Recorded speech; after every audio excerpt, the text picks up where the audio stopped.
Thank you for listening to the Distinguished Physical Education Podcast. Before we dive into today's episode, I've got some really exciting updates to share with you. First off, we've got a fresh new look. If you haven't seen it yet, head over to the website where you'll see our brand new logo. Distinguished PE was ready to move on from the AI logo created a few years ago and to partner with Alex Stone, a Colorado firefighter, who it turns out is much better at creating art than he is at playing hockey. You can find his work on his Instagram page, which is linked in the notes to this episode, and you should reach out to him if you like what you see and have a project in mind. If you'd like a sticker of the new logo, share a link to this episode on social media telling your friends to check it out, tag Distinguished PE, and we'll send you one. More exciting news. We just hit a major milestone, 20,000 podcast downloads.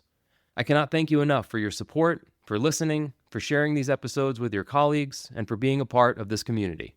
This podcast exists because of dedicated PE teachers like you who are committed to elevating our profession and providing the physical education experience to your students that they deserve. To celebrate hitting 20,000 downloads, for a limited time, you can get $25 off of any of our self-paced professional development courses using the code DPE20K. Whether you're looking to earn graduate credits or license hours, now's a great time to dive into one of our courses. You can purchase them directly through the website, so head over to www.distinguishedpe.com and check them out. And here's something I'm really excited about. This summer, we're releasing a complete K-5 physical education curriculum. This has been a massive project, and I can't wait to share it with you. It's like nothing else out there, and I know you'll love it.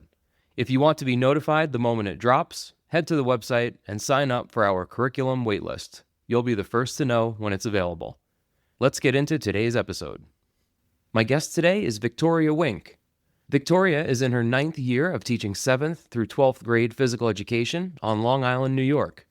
3 years ago, she started teaching a dual enrollment exercise science class where high school students can earn college-level credit. She is actively involved at her school and has been an advisor for the Student Council and Health Club.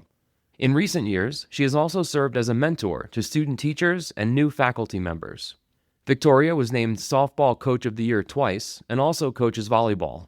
Most recently, she was recognized for everything that she does for students and her community by being named the 2025 Nassau County Secondary Physical Education Teacher of the Year. Victoria is a believer that physical education provides students with meaningful life skills that stay with them beyond graduation.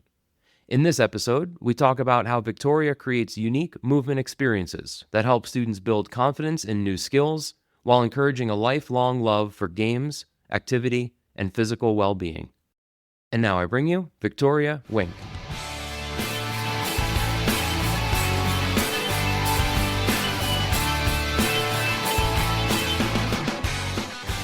Victoria, welcome. It's great to be talking with you. Thank you so much, Gary. It's an honor to be here. I've been looking forward to our conversation. Yeah, I've been looking forward to it too. And before we get started, I just want to congratulate you on your 2025 Nassau County Teacher of the Year Award. Thank you. It was an honor to be amongst many incredible names that day. All things, of course, can happen with the amazing people around me, the support of family, friends, colleagues, and of course, my amazing students. So it was a full team effort. Thank you so much. You mentioned to me that your goal is to promote engagement through outside-the-box experiences. What does that mean to you, and why do you think that secondary students especially respond to it so well? So I am fortunate to teach grades 7 through 12. And now when we're talking especially about our 11th and 12th grade students, they've been in physical education for over 10 years. So my goal when I have, especially my juniors and seniors, is to think, how can I add a twist onto this lesson specifically, this unit, and make it something that they have not experienced over the last 10 years?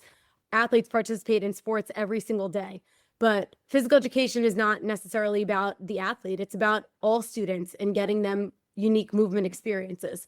So especially for our athletes, how can I take concepts and knowledge that they already have and turn it into a new experience entirely? I really resonate with the idea of leveling the playing field. I've taught a few units that did that, and badminton is always the one that first comes to mind because most students don't have a ton of experience with it. Did you see that with badminton at your school when you teach it, or any other activities in particular? Absolutely. Badminton is actually a fan favorite at our school. We do it every spring. We actually are fortunate to have a badminton team here, but only a small percentage of our population is involved in that sport. So when we get to these unique games and activities, I notice sometimes a lock in terms of focus on a willingness to learn something new. And I think that students want to be challenged. I think they want to be challenged physically. I think they want to be challenged emotionally. And I think that that turns into a life skill that is beneficial to them when they leave high school. So yes, I absolutely see that when I add in a unique learning experience that we don't have a team for at our school, that every student wants to be involved in it and the playing field is completely even. Students aren't practicing after school for hours at some of the units that I do. So it makes it even more enjoyable from my perspective to get everybody involved with that together. We'll get to those units in a moment, but I'm curious, has this always been how you've approached your planning? A lot of teachers talk about how easy it is to plan for the 10% of students who are already athletes, but that's not really what PE is about. What I hear you describing is planning for the other 90%, students who might not have experienced much success in physical activity and giving them opportunities to find enjoyment. Has that always been your mindset, or was there a catalyst that led you there? I would definitely say that as the years have gone on in my teaching, this is my ninth year that I'm going into physical education. My perspective of physical education has changed entirely. I think when we are all new teachers, we are writing the book as the book is being written. We are figuring out, of course, our students and their backgrounds, and that is the most important thing, I think. But then once we gain an understanding of our building, I think we gain a true understanding of ourselves, of who we want to become as teachers. I think that the traditional games and sports and activities will always be there. I think that there is absolutely a place for them in physical education, specifically at my middle school level. I say a little bit more traditional, but my philosophy in terms of adding more unique experiences has definitely gained within the last few years of my teaching. I've been teaching for 9 years. So once I've been teaching a couple of years in, even I'm thinking to myself, how many more years can I do basketball the way it has traditionally been done? So I think with, the motivation of colleagues around me and going to amazing conferences, I've been inspired around the physical education teachers in New York State, across the country, and the things that they've been doing in their programs. And it's been something that I've wanted to add into mine. Can you share a few examples of unique experiences that have really made a positive impact on students? Maybe share with us what made them work and what students got out of those lessons and those units beyond just the novelty of trying something new. What was the impact that it had on students? So I'll first start with one of the things I did recently around Halloween. I don't know if you're familiar with the Harry Potter series, but I just finished up around Halloween time my Quidditch unit. So years ago, when this was an idea of something I wanted to have, just like when students have to get out of their comfort zone a little bit, it felt a little uncomfortable. I was a little intimidated around the experience of trying something new. I played sports my entire life, but I've never been asked to teach Quidditch or play Quidditch nonetheless. But my thought process was, what is an activity that could, of course, resonate around Halloween time, but that could also get students who are into reading, into literature. How can I add these things into my physical education setting? So when I did Quidditch, and I started doing it years ago, I looked online for all different resources, but I figured out that I needed to make it my own. My real sell in the Quidditch unit, the first question I ask is, when is the last time you did something for the first time? And a lot of times during class, there's a long pause. And some students can think of something that they did last week, and some students can't think of anything at all within the last 5 years that they've done. And that right there is motivating to me. So how can I, as their physical education teacher, start crossing things off their physical activity, and sport bucket list? When I do Quidditch, I also talk about how this is a game that's played across college campuses.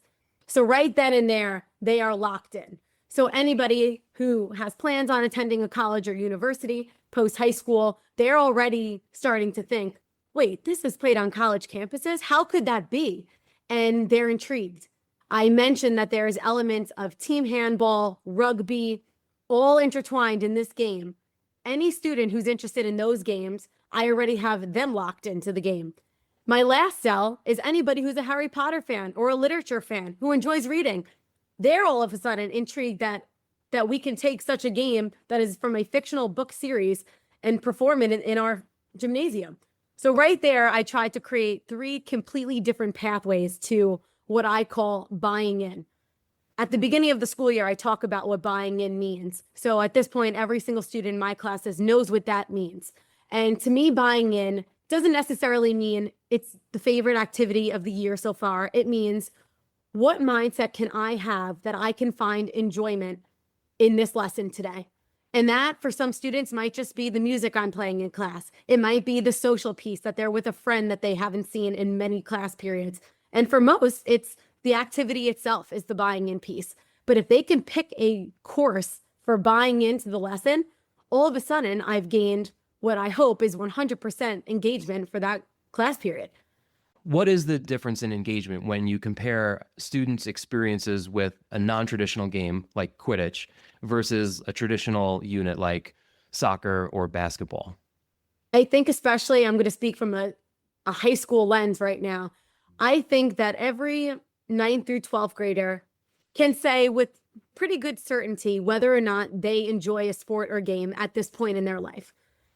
I think if we're talking about soccer, every single student in my class before starting a unit would be able to tell me if they have enjoyed that unit in the past. When it comes to a game like Quidditch, or I have done cricket units where there is no prior experience, they don't quite have the opinions yet or the expertise on that skill or that game to be able to give an opinion. So I think that because there is a lack of understanding as of that point, they need to buy in to see if this is something that maybe they would enjoy. I also think, like you said earlier, about leveling the playing field. When we're playing a traditional game, there are many students in that class who have had experience, whether it be on travel teams, school teams, with those games and activities. It could potentially make another student in the class feel that they are already behind and they need to play catch up around students who have already had so much experience with it. So for our non-traditional approach, I always enjoy the level playing field as well as the new opportunity to make an opinion right then and there during our unit if it's an experience that they've enjoyed. And on our assessments at the end of each unit, I try on every single one to gauge a level of enjoyment for my own teaching to see if it's an activity I would do in the future or if I would modify it. Just a quick reminder for listeners, the Colorado PE Summit takes place June 3rd and 4th in Aurora, Colorado, just outside of Denver. This free professional learning opportunity is designed for all K-12 PE and health teachers. If you are interested in attending and/or presenting, check the show notes for additional details. Connecting levels of enjoyment to activities should be like one of the most important things that all PE teachers do because, of course, it's embedded in standards, but even if you're not teaching that specific standard that day, it should just have this overarching theme of connecting physical activity to enjoyment. So you mentioned Quidditch as one of these outside of the box opportunities that you provide for students. I know that you also teach students activities like rugby or tchoukball. Can you speak to the impact that either of those activities has on student engagement? Tchoukball is a game that almost has these trampoline rebounders. For any physical education teachers listening out there, this is an incredible buy for your school. It is a spin-off of team handball. So one of the questions you asked earlier is how do we get the engagement into these different and unique experiences? Many times I start a unique unit with a very traditional approach. So in terms of tchoukball, it is a spin-off of team handball. So my day one lesson of a unique unit will be what they already know, what they are familiar with, and I will take a very traditional game and start segueing it until we are fully immersed in a completely new experience. So for tchoukball, I will start with team handball as they know and love it. Day by day, I will add in rule changes, equipment changes, concept changes until we are in a new game or activity. For rugby, I will start rugby with traditional football. Like they know and love it. Each day, again, change a skill, concept, strategy until they are fully playing a rugby game. Sometimes I think that starting traditionally also helps with the buy-in. Before I scare students too much, with what they call my bootleg games. I start with they know and love, and then we eventually get to a new place. And I think by the end of the learning experience, it's pretty cool for them to be able to say that I've taken a game that I've known, and all of a sudden I'm either in a cultural game or a game that I have never even heard of before. And I think that they didn't think that they could get there mentally or physically. And then all of a sudden they're having an incredible experience with something different. I had never thought of structuring a unit like that, and I absolutely love it. I'm 100% on board. You sold me. And mainly because one of the challenges for teachers who are interested in doing what you're doing, which is incorporating all these non-traditional activities, is I think that they struggle finding the transition into them. And by doing what you just described and saying, well, yeah, you started off with like lesson 1 of your traditional football unit, and then you mold it into something like rugby. Like you said, the impact that it has on students and their level of engagement and enjoyment. And then it also makes the teacher, I think, feel more comfortable doing something that they're not quite used to doing yet. Earlier in my career, I don't think I could have ever sat here and said that I've done a Quidditch unit, a rugby unit, a ringette unit, chook ball unit. I was feeling very safe in my bubble. And just as a human being in general, I try to challenge myself outside the comfort zone. And molding my lessons this way has helped me get out of my own way and get out of my comfort zone and into new things that have made teaching more enjoyable. I think it has made physical activity experiences more enjoyable. So definitely it would be a starting point, I think, for any teacher who would like to try to get out of the box in any way. There's 2 things that are really valuable to me. One of them is teacher well-being, because we want to retain good teachers. We don't want teachers getting burnt out. And then the second one is the reputation of a PE program. So you've talked about how it has impacted you personally. After the first 3 years of doing traditional units, you reflected on that and thought to yourself, well, there's got to be something more to this, because this is not going to be pleasant if all I'm doing is teaching these traditional units for the next 20 years of my life. What impact do you think that this type of PE program has on the reputation of physical education? I don't think as teachers we ever do anything for any kind of showboat type of reason, right? Everything we do is for students and to give them an experience that's enjoyable and to give them something that is memorable. In my office, I have all notes that students have given me that I cherish so much, but a theme across many of them, and I laugh, is there's always a line with, I always appreciate your bootleg games or your unique games and activities you've brought to us. That to me is the biggest compliment that anybody can ever give me, because it's hopefully something that our students remember and take away from them. I remember this summer, a student sent me a message through our student square system saying, Miss Wink, I'm playing pickleball, I'm buying in. And it was over the summer. She just wanted to let me know that she was buying into a unique experience. And I think as far as reputation, I just hope that physical education can be seen in all kinds of ways. I think traditional definitely plays a role in physical education experiences. I think traditional experiences are important to a foundation of movement. But I hope in terms of reputation that all of these unique games and activities show that physical education can look all different ways, and that the goal is movement and joy. And how do we give students an opportunity to move in ways that they haven't before? All right, let's talk about how you sequence these different types of units throughout the course of the year. So you start in the beginning of the year with defining buy-in for students. How do you create that experience where you get students to feel comfortable with buying in and engaging in your class throughout the year? And then what units do you start with, and what is the scope and sequence for you throughout the course of a year? So my first 3 lessons of every year are exactly the same. And for as long as I am a physical education teacher, I will be teaching these 3 things every year. The way I deliver it to a class looks a little bit different, but here are the 3 things that students will learn the first 3 days in my class. Finding your fun. Throughout our year in physical education, we are going to do all kinds of games, sports, activities. My goal for students is to be able to pick out an element of that class that they have enjoyed. If students can find their fun in every single thing they do, in every single class period they will have a good experience that day. So in terms of physical activity specifically, if we are in the middle of our basketball unit and a student doesn't necessarily love basketball, it doesn't quite resonate with them, but they have the tools to be able to find their fun that class period, I can make it meaningful for them as a teacher. So they might find their fun in the music we're listening to, in the content they're learning, in the social scene around them.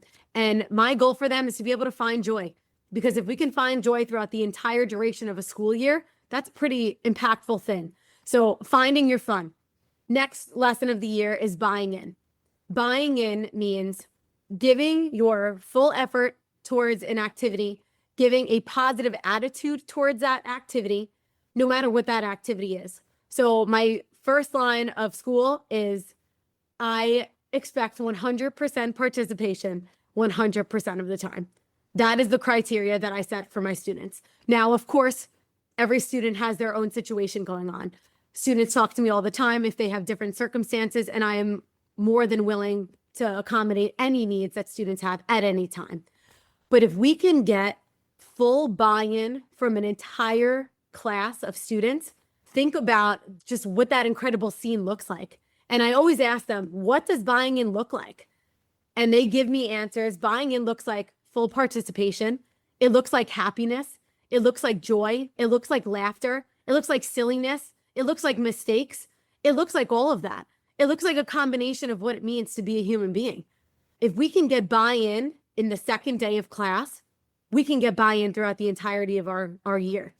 And the last thing is getting out of your comfort zone. This to me is a big one. I always operate with an understanding that not everybody comes from an athletic background, and that is okay. We all have different passions, whether it be art, music, physical activity. It does not matter. But in my class, my goal is for students to get out of their own personal comfort zones. I show a visual on the board, and we talk about what getting outside the comfort zone means. And for us as human beings, it means frustration. It means mistakes. It means awkwardness, sometimes with skills and activities. And I tell students right then and there that they have a choice when this happens, that we can either bolt and shy away from it and not get that experience at all, or we can buy into a new experience. And that's where the magic happens. We could push past the ceiling of what it means to be uncomfortable. And students are always stronger than they think, smarter than they think, more skilled than they think. Sometimes they are their own worst enemy. And it takes one of us around them to bring out all the amazing things that are occurring within them that they're not seeing. And I think that physical activity lends an incredible platform to be able to do all of these things. And to pair with each of these three lessons of finding your fun, buying in, and getting out of your comfort zone, I do all kinds of different team building, beginning of the year activities to pair with each of those lessons. So more specifically, to give an example for the comfort zone, I do juggling on the third day of school. I have over 9 years, I've tried to think of one skill that 99% of the class will never be able to do. And I do it on purpose. I start the lesson by saying 99% of you, if not 100% of you, will not be able to do our skill of the day today. And all of a sudden the faces start happening. Like, what are you talking about? What could that possibly be? Give me 10 minutes and half of them are juggling 3 items in their hand. It's something that I learned in physical activity when I was in elementary school, and it has stuck with me. And in that moment, I tell them that half of them are going to bolt and start making excuses as to why it's not going to happen today. But half of them are going to leave with this magical moment of, wow, I really could do it. In 10 minutes, they're leaving with a new skill. And to have the impact of just those 3 days to set the tone of our year has been life-changing in my physical education setting. So throughout the course of the year, I'm no longer afraid to try Quidditch, cricket, ringette, chook ball, because I know that they know what it feels like to work through struggle and see some of the benefits of that. Yeah, because you explicitly set those concepts up early in the year. I'm also really connecting to the way that you incorporate student voice into this process, especially in these first 3 lessons. Specifically in that buy-in lesson, you mentioned you have students describe to you what buy-in looks like and what it feels like. And I think what that allows you to do is to use students' definitions of that, not coming from the teacher, and then you can revisit those later on in the year. So if engagement does start to drop, you can revisit and say, we described what buy-in meant. One of the things that you said was that buying in means trying something new. I'm noticing that some people seem hesitant to try something new today. Is that something that we want to revisit? Do we think that trying something new doesn't belong as a part of buy-in? And you can actually have that conversation with your students in order to get them back on track and remind them of what these overarching concepts and values are for your physical education program. It reminds me of a conversation I had with Reese Meredith. He does co-agreements with his students, and he does the same thing. So they set up the class rules and the class expectations together, and then they can revisit them throughout the year. So one thing that you just said made me think of this. We all have everything going on in our lives. Every day we have students come into our scene and our environments with their own baggage. And it's not always going to look perfect in a class. And sometimes I think that perfect classes doesn't always necessarily mean that great things are going on. I think that sometimes there's beauty in the chaos. But if I feel as though my class had a day where they weren't necessarily engaged at a level where I believe they could have been, I actually have them all put up a hand and a sliding scale. And I will ask them on a scale from 1 to 5, where do you feel that we were as a group in terms of buy-in? And sometimes I will respectfully disagree with them if I feel that it was otherwise, and they'll always laugh because they know what I'm talking about. And that might just mean for the day, we didn't get the level of engagement that we might have needed, and next time we'll do better. So I think that revisiting those conversations often throughout the year is a check-in for both myself as a teacher and for the students in the class of what are the expectations here. And it's less about rules in my class. As juniors and seniors and high school students, everyone knows how to act. It's never about that in class. It's about what do we want it to look like in here? This is our scene together. So I want it to be as unselfish as possible. I never talk about rules and policies because I want it to be about the experience and about the buy-in and what do we need to change to make it look like a scene that everybody wants to be a part of. And there's a connection there between student behavior and their level of enjoyment in the physical activity. If something is too difficult for students, if it's way too easy, if it's boring, if there are long lines for different activities, the result of that is going to be students who misbehave or they show disruptive behaviors in the class. And oftentimes teachers don't make that connection because they start to think, well, I need to review my rules with students. I need to have consequences.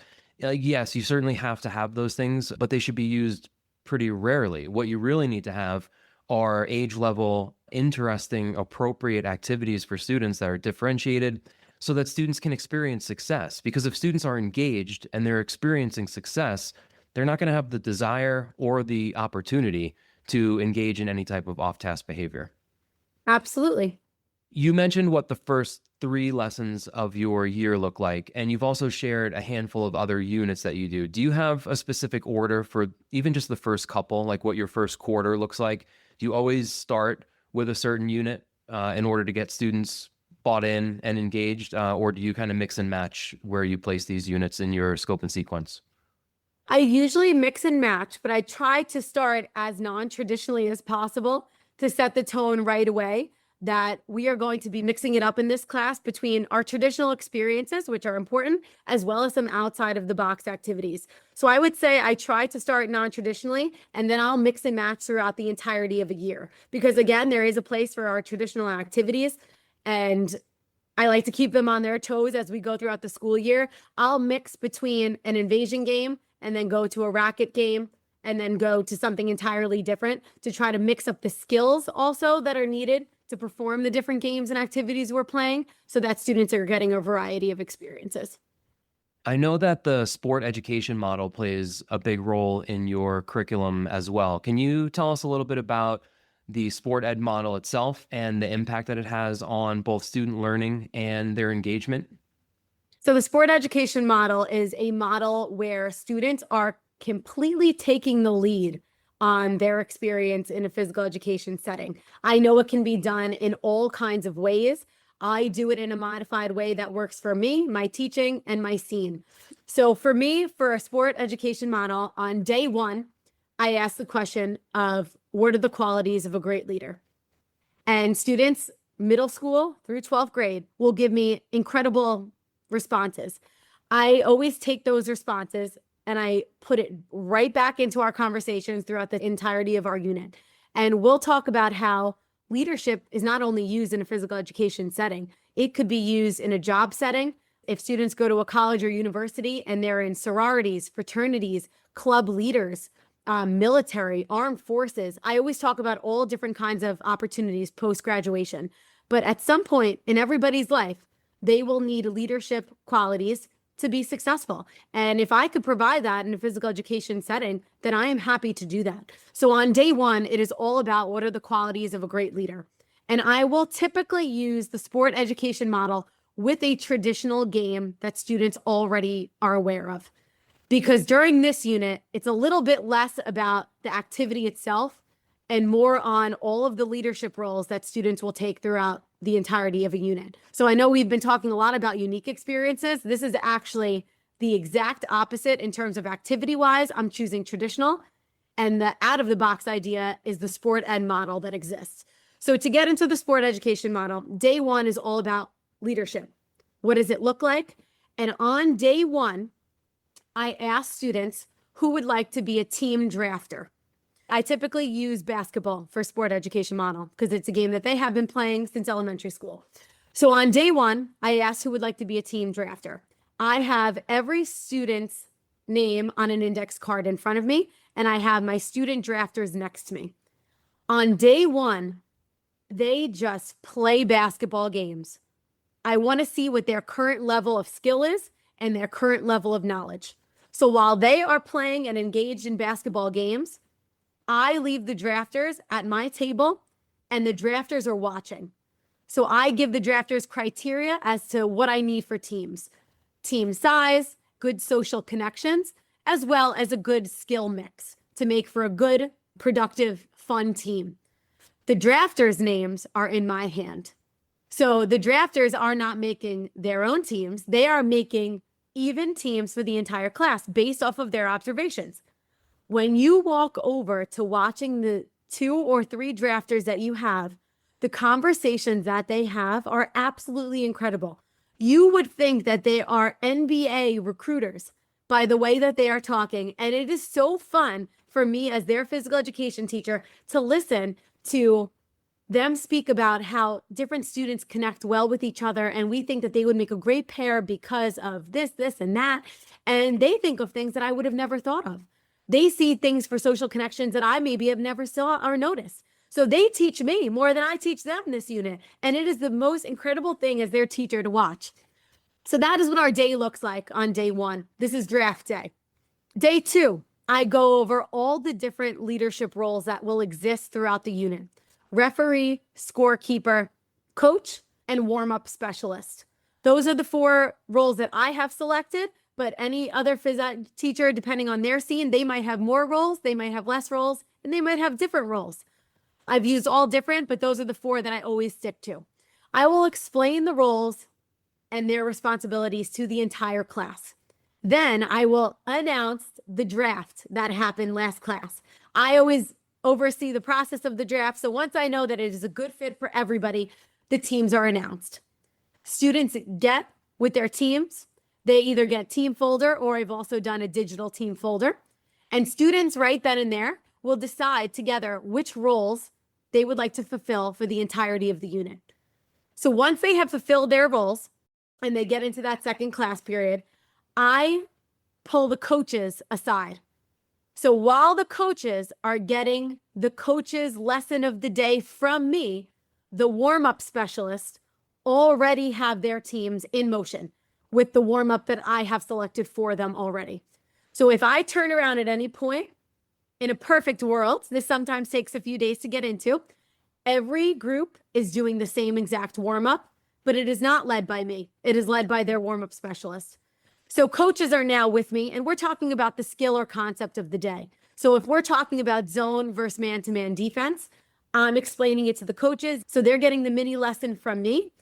They will then take that and bring it back to their team for their coaches' practice.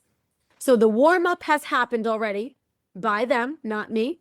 The coaches are now coming over, and they are going to walk their team through man versus zone-to-zone defense, as well as the activity that I have provided the coaches with.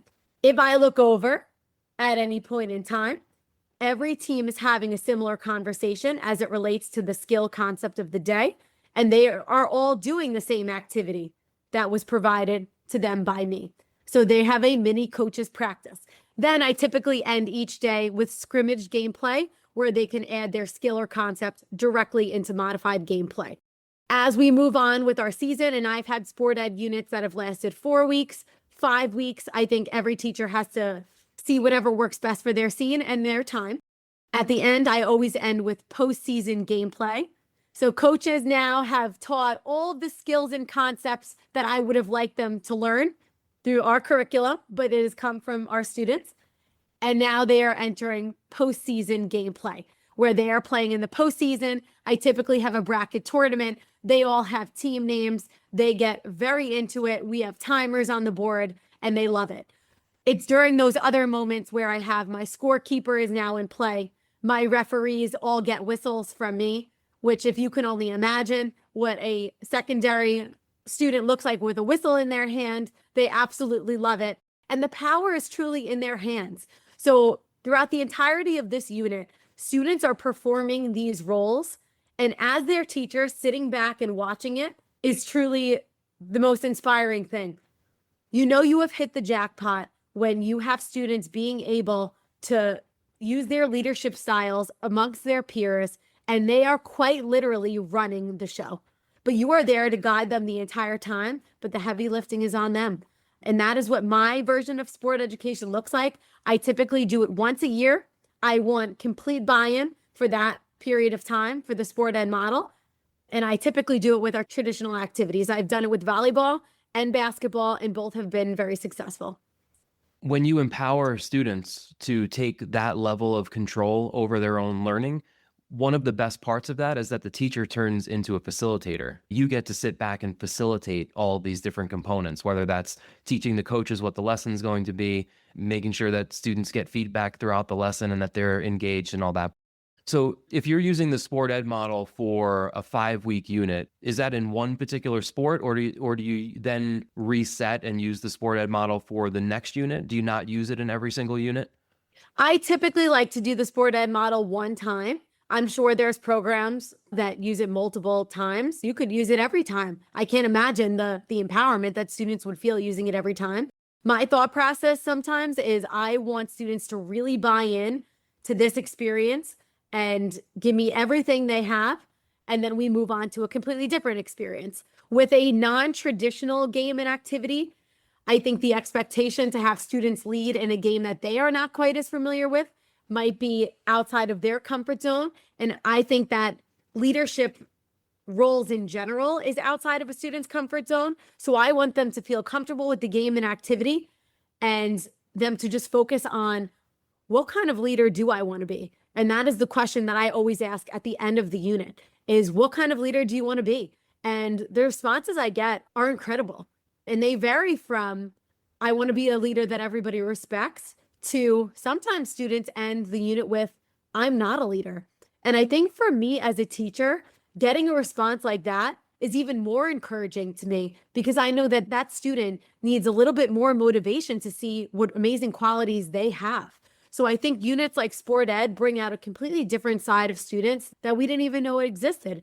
And they are so talented and so smart, and physical education lends that platform to let them try out all these different skills they have. All right, Victoria, one more question. I know that you also like to embed topics like morals and ethics into your lessons. What does it look like when you teach these types of standards-based social skills? And how do you know that students have an understanding of these concepts? So a few years ago, when I was looking to add some new units into my program and my teaching, a former colleague of mine introduced the backwards design model to me, and it has completely transformed how I teach and how I think about teaching. So for the morals and ethics specifically, when I was looking through Shape America's grade level outcomes, which is an incredible resource for physical education teachers, one of the grade level outcomes for secondary physical education was all about morals and ethics in sports. And I thought to myself, how cool of a concept is that to add in to my upper level physical education classes? So I intertwined morals and ethics in sports with floor hockey. So to me, it was a perfect mix of a non-traditional concept with a little bit more of a traditional game and activity that is a crowd pleaser across my school. So as far as morals and ethics in sports, one of the first questions I asked during that unit is fighting okay in soccer? And right away, head starts shaking. No, absolutely not. There's no fighting in soccer. Next question, is fighting okay in hockey? Yes, of course, fighting is yeah, people were getting pumped up about it. They loved it. I said, wait, do you hear what we're saying right now? You're telling me that it's okay one place and not okay in another. And that to me is a perfect opening to the morals and ethics in sports conversation. So while students are organically playing hockey, I intertwine all of these different conversations as it relates to morals and ethics in sport and how that relates to our morals and ethics in life and how we function throughout our day and how we act with the people around us on a daily basis. So in terms of the hook and the buy-in for that unit, the hook and buy-in sometimes is the physical activity. So if you know that students have a love and a passion for a certain game, I think part of my teaching philosophy is how can I take what they know and love and now incorporate something a little bit new. So for my hockey unit, the morals and ethics was my new piece to the puzzle for that. This is one of the areas in physical education that I am most passionate about, and I love how you embed it in your hockey unit, especially how you make those real world connections. I feel like PE teachers are in such a unique position having a standard that has social skills.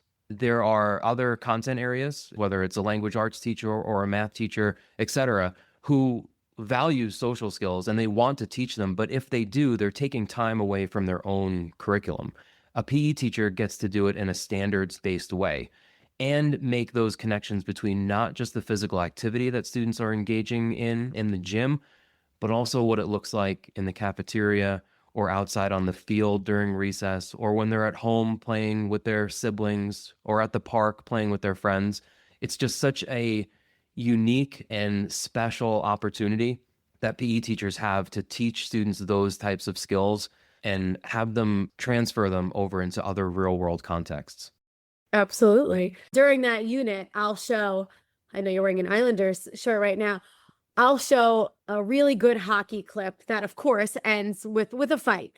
So during class, students are getting amped up to watch this fight happen. But then we talk about the aftermath of that. What is the result of that? And a student will always say the penalty box. And my next question is always, what has that decision impacted? And somebody always says the entire team. So we talk about how in physical education, right, everything you do impacts the people around you, right? When you're part of that team experience, it's not about you, it's about us. To bring back the buying in terms of buying into all of these class experiences, I try to often talk about matching energies.